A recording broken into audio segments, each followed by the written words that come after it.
Video, I will be sharing the 3 ways you can quickly evaluate a dividend stock.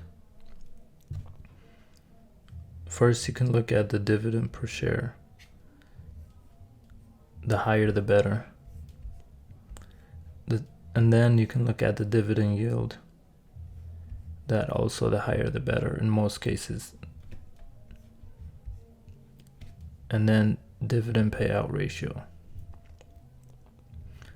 For companies below 50, that's very good.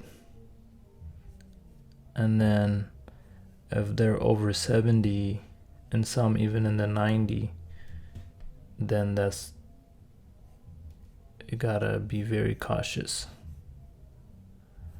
And let's do a quick update of my portfolio.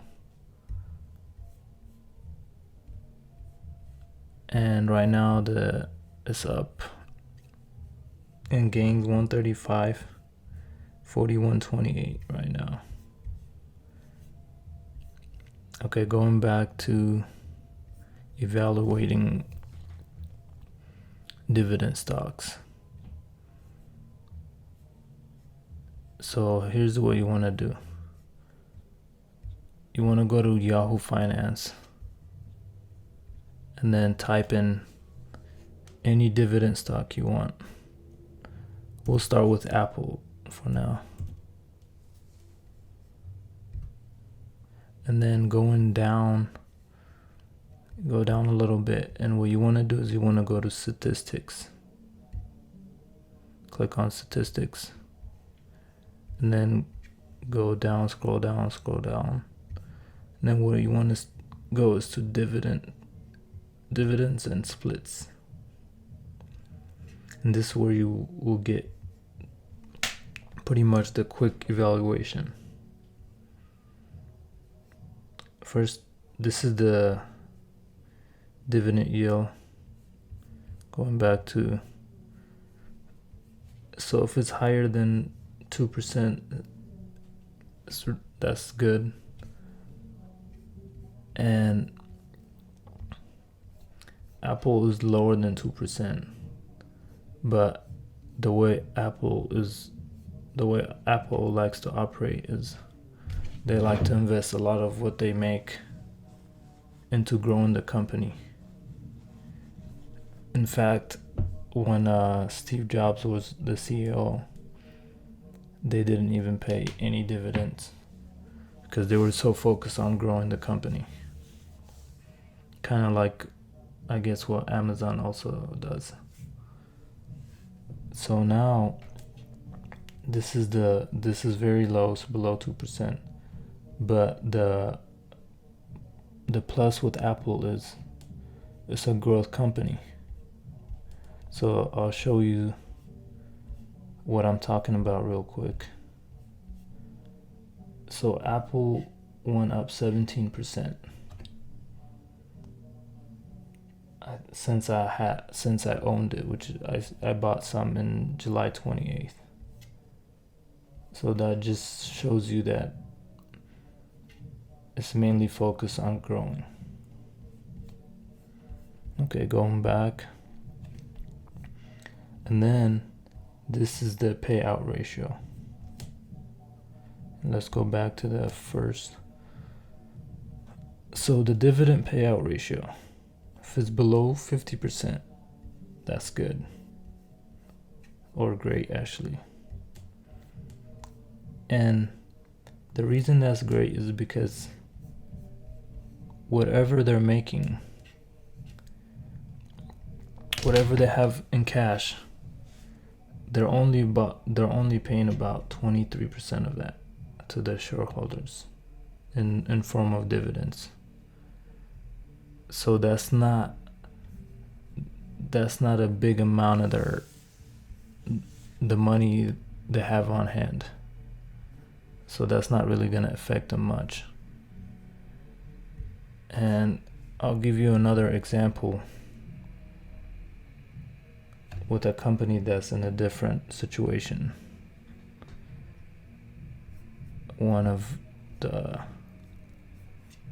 So we'll go to Next company, we'll check out Johnson & Johnson, which is J&J for the ticker symbol. And this company has been paying dividends for a really long time. So what you want to do again is go to statistics. Scroll down all the way to dividends and splits. And then as you see, the dividend yield percentage is higher than 2%, so that's really good. And their payout ratio is 67%. And going back, that's pretty much whatever they have in cash. 67% of it is gonna go to the shareholders. And let's go back to, so the reason we're not gonna be that cautious with this company is because they've been paying dividends for a really long time. I think it's it might be over 25 years.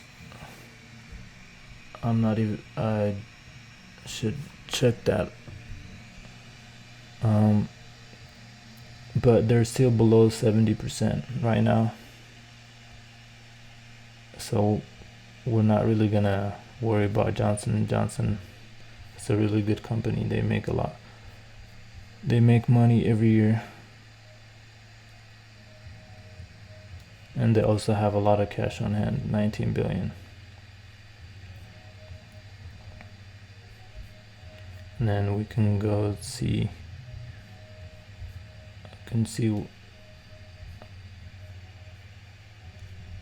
they're in consumers.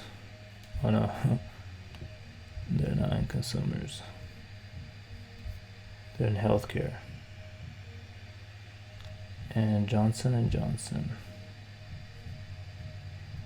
So it's not gonna grow like Apple. And then the third company I want to check out is SPG, which is Simon Property Group. And then once again, you want to go to statistics. And then you want to scroll down.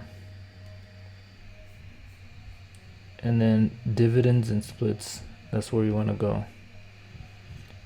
And their annual yield right now, their dividend yield is 8.5%.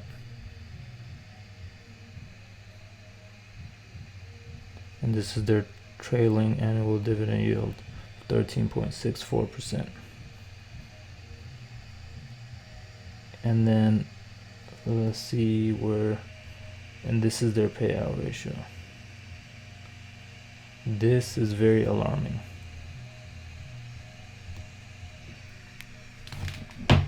This is very alarming because they're pretty much going in the negative to pay out shareholders. So this is what you can just quickly look at companies and evaluate within just using these three metrics: dividend per share, dividend yield, and dividend payout ratio.